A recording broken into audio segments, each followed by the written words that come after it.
C'est un jour important pour l'Institut d'Alzon, puisque aujourd'hui on vient de signer un accord avec l'ESMA, c'est-à-dire l'École supérieure des métiers de l'aéronautique de Montpellier, qui dépend d'Airways International, puisqu'en fait Airways a décidé d'arrêter son centre de formation par alternance. Et donc nous reprenons sur le site de Garon, que nous pilotons depuis 2016 avec le lycée Frédéric Mistral et grâce à la région.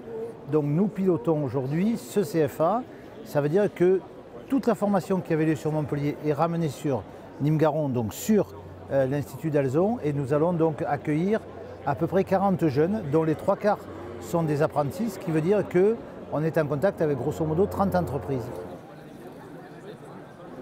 Un partenariat entre nos deux écoles permet de travailler sur tout le scope de la maintenance et offrir aux élèves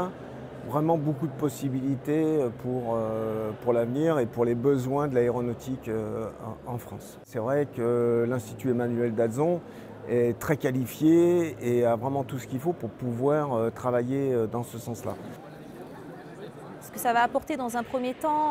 c'est une mixité des publics entre les élèves qui sont en apprentissage et les élèves qui sont sur une formation scolaire en initiale. Et puis surtout, la possibilité d'accéder au Bac+3, puisque nous avons travaillé depuis 3 ans sur une licence professionnelle avec l'IUT